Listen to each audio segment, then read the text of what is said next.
Hello, everyone, and welcome to Talking Ed.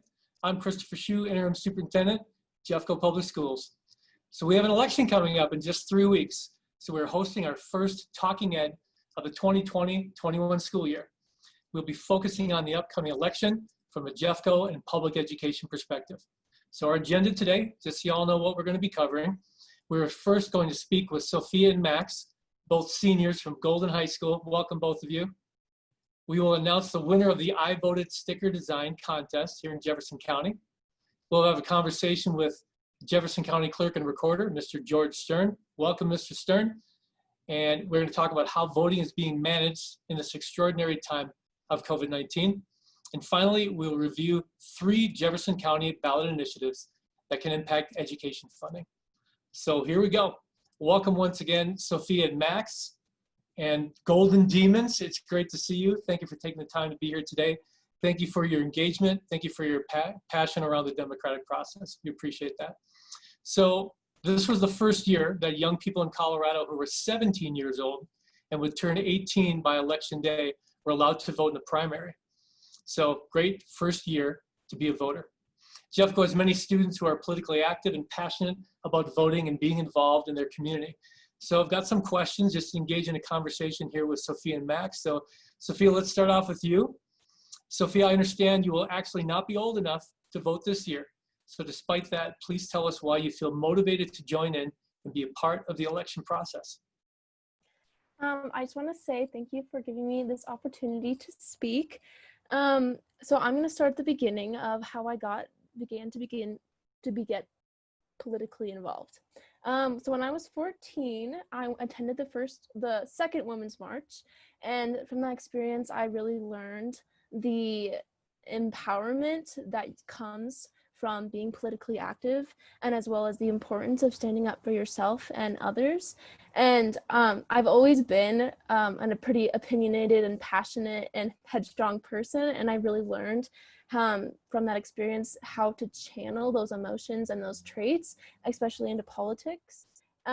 So this year especially, because I'm a senior and of the current state of our world, I have really begun to become more politically involved as much as I can. And so that includes, I've attended multiple protests, as well as being really opinionated and talk about what I believe in on social media, and that is mainly to target people my age to become politically involved, as well as to start, generating their own beliefs and using their own voices. And I also am going to be a student poll worker. Thank you, George Stern.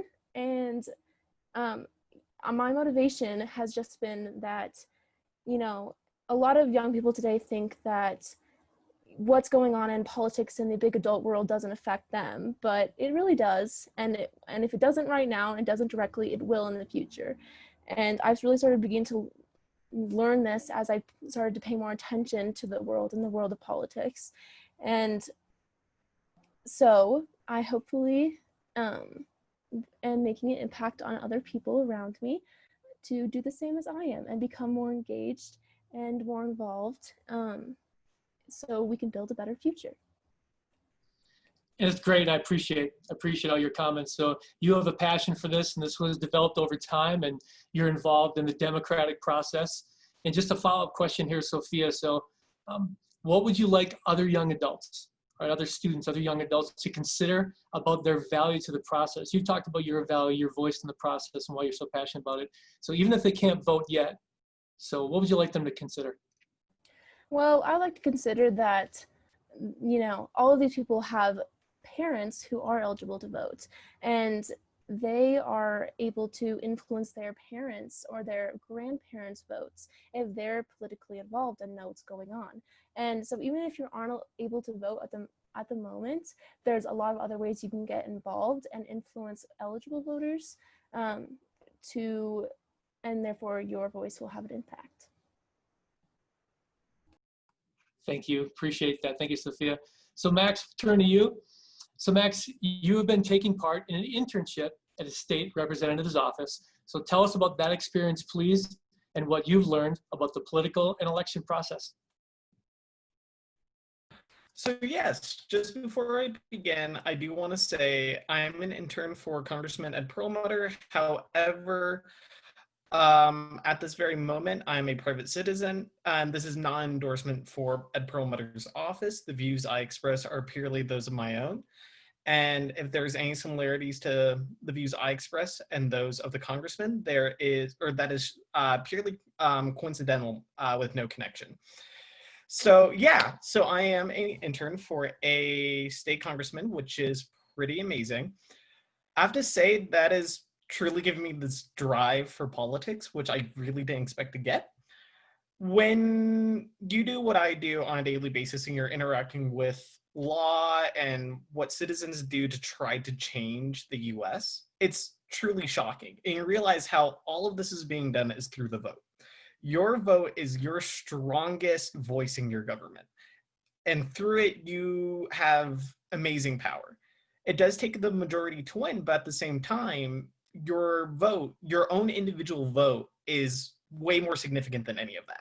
The values that you express can go on to seriously make a major impact in not only your local community, but your state and even federal level.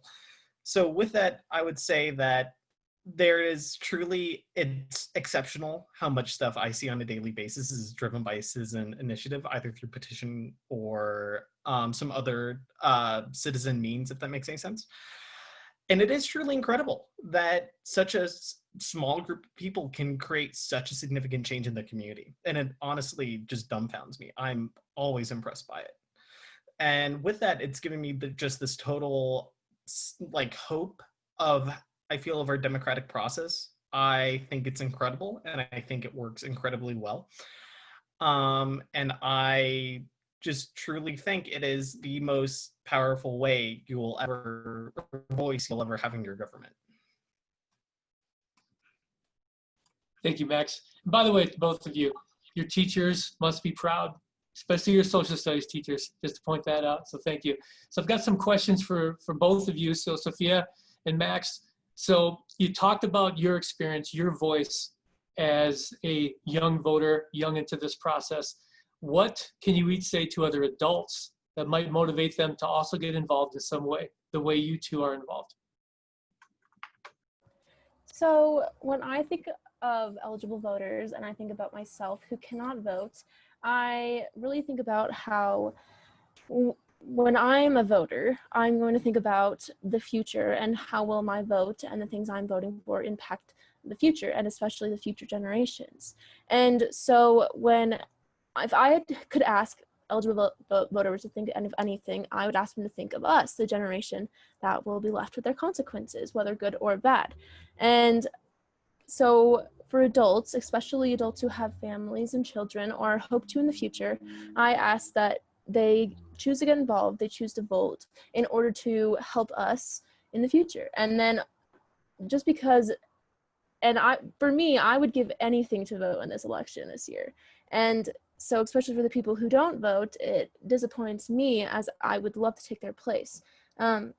So I think that it's very important as a U.S. citizen to vote and to be involved as much as possible, even if you don't think it directly affects you, because it will affect the future generation. And yeah. Thank you. Yeah, you've talked about different levels of participation, but once again, voting, the most important part of it all. All right. Max, how about you for that question? Yeah, for sure. And just to add on to that, when you think about voting, it's kind of like magic in a weird way. When you think about it, that you go to this place or you get a ballot and you just kind of fill in who you want or what you want. And there's a chance it'll win, chance it'll not. You know, that depends on the issue in the state. But if it does work, all of a sudden you penning in that little bubble just all of a sudden change a significant part of your little society, you know, all the little societies that we live in within this greater one. And if you think about it, that is truly exceptional. The fact that you yourself have that voice and that you have that power within you. So I would argue to older voters that it is almost, I would say it's one of the most fundamental things you can do as a person to then exercise that power which you wield to go out and vote. By doing so, you are just totally taking that right of a citizen, which you are, and you're just taking that to the extreme, which you need to as a person. You are just being a complete and full citizen, and I think that is incredible. You are taking the rights which you have been given to you and you're running with them, which is just truly exceptional. And I'd say to any older voter, please, please, please vote. It is the most fundamental thing you can do to participate in our democracy, and I think it is the thing that can create the most change. So even if you don't want to do it, perform your own little piece of magic, and I think it'll all work out. Perform your little own piece of magic. There we go. That's very quotable, Max.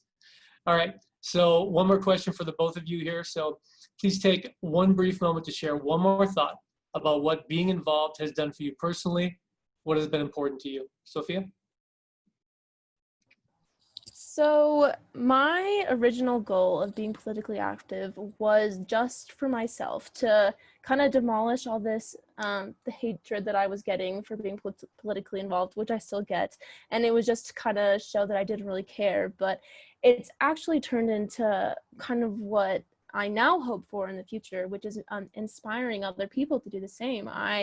When I do post, I mean, I don't have a huge following, but when I do post, I often will get at least 10 to 15 messages from students and people I go to school with talking about how much I'm an inspiration to them, and how scared they are to voice their opinions just because of the backlash and the tension between opposing sides on beliefs oftentimes, and how I've inspired them to share their voice and start posting more, start engaging in conversations and discussions about what's going on in our world. And that has been the most impactful thing upon me, and why I'm going to continue being politically active, because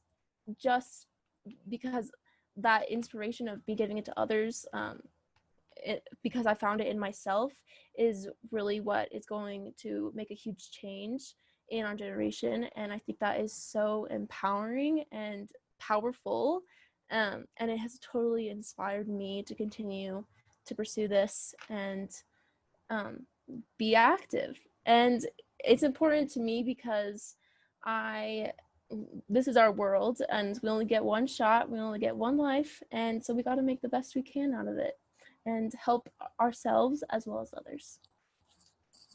Thank you, Sophia. You represent your generation well, by the way. And Max, the last question for you. Just one more thought about what being involved has done for you personally. What has been important to you? I think voting has really given me a sense of independence. When you vote, your opinions that you're expressing are purely and wholly your own, and it can really contribute to the sense of wow, that's crazy. I'm an adult, because I turned 18 almost a month ago to the day. Which means I actually was able to participate as a 17-year-old in the primary elections, which is really cool. And I had this just overwhelming sense of, I can really start making change. I keep on coming back to this idea of making change in your society, because in actuality, that's all voting is doing, is it's making fundamental change in your society. And it gave me this overwhelming sense of, I don't know how to put it, just relief and confidence all at the same time of this is a really unique and cool experience that I myself at this point can start expressing my views in a way at which that it'll affect everyone. And if it doesn't affect everyone, at least I know I felt like I express my values and morals the way I want. Well said. Thank you. The two of you, please stay with us as we cover these next topics and have a conversation with Mr. Stern. So the next piece we're going to talk about is to announce the winner of the I Voted sticker contest. So just want to talk to everyone about this special celebration. So last spring, Jefferson County, we partnered with the Jefferson County Clerk and Recorder's Office on a contest. We asked Jeffco students to design this year's I Voted sticker for the county. So today we're announcing the winning sticker designed by Ni Win, who graduated last spring from Jefferson Senior High School. Her design was chosen from 4 finalists by a public voting process, and you can see the image right there from Miss Win. And here it is. Ni shared with us her design, It is meant to inspire and unite Jeffco residents when they take to the polls this November. She wanted to offer something to help inspire others to vote. Congratulations to Nee, and thank you to all the students who participated in the contest and submitted designs. We are very proud of you all. So we're going to move into a conversation with Jefferson County Clerk and Recorder, Mr. George Stern. Mr. Stern, good to see you, sir. Good to see you. Thanks for having me. All right. And we have a couple questions for Mr. Stern. So the first one, with the current COVID-19 situation, how is voting in Jefferson County different than in previous years? Yeah, so thankfully, because we all live and vote in Colorado, it really isn't. Our election model here, our vote by mail model, is we learned in June is pandemic proof, is immune to anything else that's going on. So just as in every election, we're mailing those ballots out right now to all of our active registered voters 3 weeks ahead of time. They have a number of options to get them back to us, including drop boxes all over the county, many of which don't even require you to get out of your car, which is of course a safe way to vote. You can mail them back to us, which is a safe way to vote. And then for those who need to come in person, if you need additional support, you lost that ballot, your dog literally ate your ballot. We've seen all of the excuses or real impacts before. You can come into our in-person vote centers. We've added more to make sure there's more room for social distancing. We have made sure that all of our election workers are wearing face masks, and we encourage voters to do the same. We'll be regularly sanitizing those stations. We've got plexiglass up in each of them. So you'll see a few more safety precautions, but in reality, there's no difference because we're really lucky to have the election model we do here in Colorado. And you've touched on it a little bit, but just to get real specific, because I'm guessing there's an increase of the mail-in. So have you modified the mail-in process at all to accommodate the possibility of additional mail-ins and drop-offs? Yeah, so in almost every election in Jeffco in the last few years, 97, 98% of our voters have voted by mail already. So unlike other states, we're ready for this. We do expect turnout to be higher than ever. There is a lot of interest in this election, and we know we've got more people in the county, and we expect even more of them to turn out. So we're ready for an influx of ballots. We've got a lot of election workers ready to help us, including Sophia, who mentioned she's signed up to help us out. And we're ready for that influx. But in reality, it's probably going to be the same number of mail ballots as usual, and we're ready for that. Thank you, sir.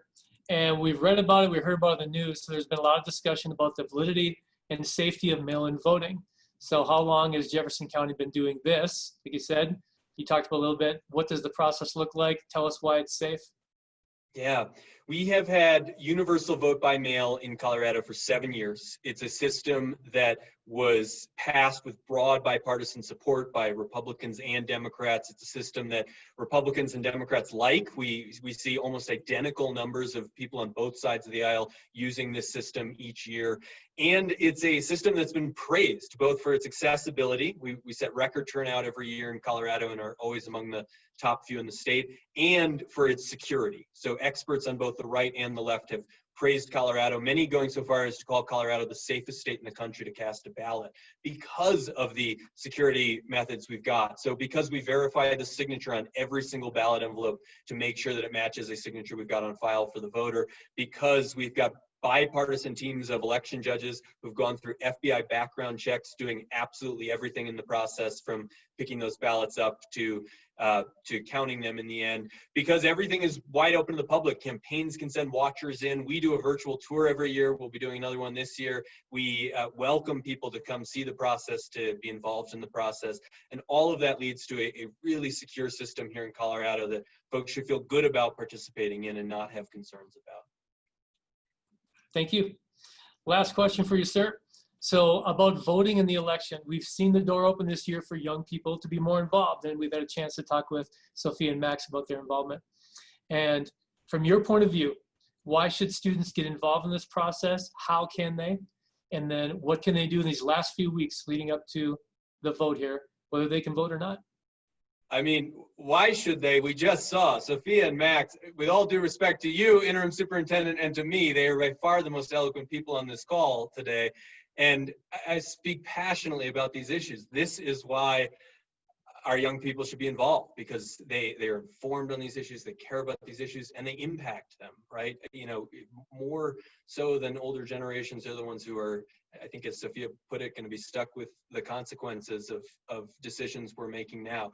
So as I can't say it any better than Sophia and Max did, I will just repeat the things that they said. But if you are old enough, if you are 18 by November 3rd of next month, vote. We should have mailed you a ballot already if you were pre-registered. If not, get in touch with our office and we'll get you a ballot. If you are not going to be old enough by this November 3rd, but you are already 16, register to vote. You're allowed to register as soon as you're 16 in Colorado, and that will ensure that at the first election where you are eligible, we're going to mail you that ballot so you can start participating right away. And then, as they said, whether you're old enough or not, right, you can talk to your parents about getting them to participate. You can share these ideas with your friends who are old enough to participate. And you can make sure that you are informed so that when you are ready to vote and when you are ready on these issues, you are informed and able to participate. Then I love that Max got involved with a local elected official. I love that Sophia is helping us out at our local elections office. I think both of those are great opportunities that I'd encourage others to take part in. We have elected officials in Jeffco on the right, we've got them on the left. There's any number of ways, no matter what your politics, to get involved, and I'd encourage young people to do that. And then I'll say, as I always say to young people, because many, for whatever reason, don't think they should be running for office, as soon as you are old enough, run for office. We need your voices, not just on Facebook Lives, but actually making decisions here. So please think about that. Reach out to people like me if you have questions about it. We love getting more young people involved. But whatever you do, vote if you can, and then make sure others around you are voting and start to pay attention to these issues. Thank you. We got one last topic, and then I want to come back and ask for any closing comments that Mr. Stern, Max, Sophia, you'd like to make. So the last topic I'm going to cover here is just about the ballot issues, the ballot initiative. So we've got 3 issues on the ballot that involve public education, that impact public education. The first is Colorado Amendment B, which seeks to repeal the Gallagher Amendment. The second one is Proposition 116, which seeks to reduce the income tax rate in Colorado. And the third is Proposition EE, the tobacco and e-cigarette tax increase measure. So all 3 have potential impacts on school funding, so please educate yourself around those.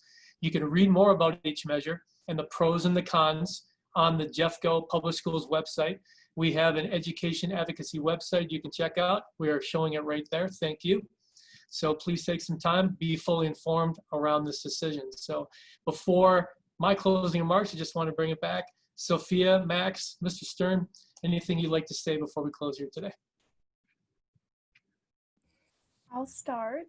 Once again, thank you guys so much for the opportunity to come and speak for this. And for those of you watching, please, please, please vote. I'll just say, again, thank you for letting me participate. I really enjoyed this. And then second of all, just vote.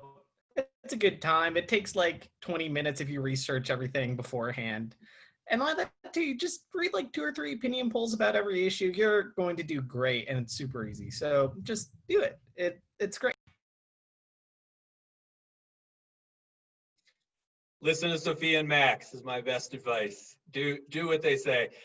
If you have when you're voting, when you're listening to them and voting, if you run into any trouble, our website's votejeffco.com. Our number's 303-271-8111. We are happy to help with any issues you've got. If your ballot didn't arrive, if you lost your ballot, if you haven't registered to vote yet, but you are going to be 18, get in touch with us. We'll help you out up until 7 p.m. on Tuesday, November 3rd.